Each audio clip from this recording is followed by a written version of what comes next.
ఆదివారం కరెంట్ ఇస్తున్నాం, ఆదివారకు సర్కార్లు ఉన్నప్పుడు ఎండిపోయిన వరి గొలుసులు పట్టుకొని నిరసన చేసేటోళ్ళు.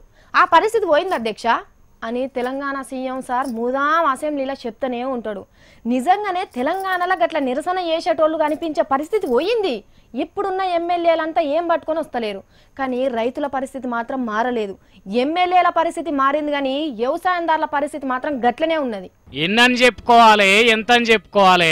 రాసుకుంటే రామాయణం, చెప్పుకుంటే భారతం కూడా సరిపోవు మిర్చి పండించిన రైతుల బాధలు.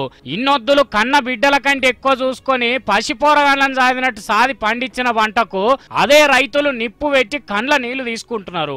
వరంగల్ ఖమ్మంలోనే కాదు, అన్ని దిక్కుల గిదే పరిస్థితి ఉండే వరకు 6 కాలం కష్టపడి పండించిన పంటలను అడ్డికి పావుషేరు అమ్ముకునే దానికంటే అగ్గి కార్పిచ్చుడే పుణ్యం అనుకుంటున్నారు. మరి పోయినేడు మిర్చికి 12,000 కింటా అమ్ముడుపోయింది.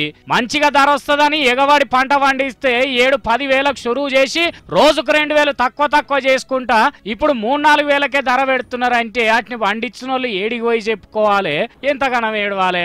మేము చచ్చిపోవాలి అంతే, రెండో మాటే లేదు. 4,000 5,000 పాట పెడితే 2 లక్షల అప్పు ఉంది. మేము చావాలా బతకాలా? ఈ ఏడుపులు ఇసొంటి పంచాదులు ఉండొద్దనే, తెలంగాణలో పత్తి రైతుల ఆత్మహత్యలు ఉండొద్దనే కేసీఆర్ సారు పత్తి పంట వేయొద్దన్నాడు. ఆ సారు మాటిని కొంతమంది నిజంగానే మిర్చిల లాభం వస్తుందని నమ్మి ఇంకొంతమంది రైతులు మిర్చి వేసిండ్రు. కానీ ఇప్పుడు ఏమైంది? దానికి కూడా గిట్టుబాటు ధర లేకపోయే. పత్తి రైతులు పోయి మిర్చి రైతులు బల్మీటికి పానాలు తీసుకునే కాలం వచ్చే. ఏ రైతులు ఆత్మహత్య చేసుకున్నా పానం పోయేది రైతులదేనా. నిన్న పత్తి, ఇవాళ మిర్చి, రేపు ఇంకోటి.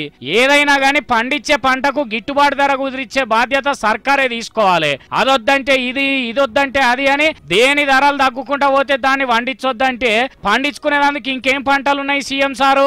మీ లెక్క ఎకరంలో ₹1 కోటి పండించుడు అందరు రైతులతో అవుతుందా? కాదు. కాబట్టి ఉత్తుత్తగా సెంటర్ వాళ్లకు కాగితాలు ఇచ్చుడు, గదమ పట్టుకొని గిట్టుబాటు ధర కావాలని బతిమిలాడు వద్దు సారు. తెలంగాణ కోసం పట్టుబట్టినట్టు తెలంగాణలో రైతన్నల బతుకులను బాగు చేసేందుకు కూడా పట్టుబట్టాలి సారు అని కోరుకుంటున్నారు కారు గుర్తుకు ఓటు గుద్దిన వ్యవసాయదారులు. బియ్యం బస్తా 50 కేజీలు కొనాలంటే ఆ సేటు చెప్పిన రేటు, ఒక గులికల సంచి కొనాలంటే ఆయన చెప్పిన రేటు, ఒక చెప్పులు కొనాలంటే ఆయన రేటు, వాడు చెప్పిన రేటు షాపోడు.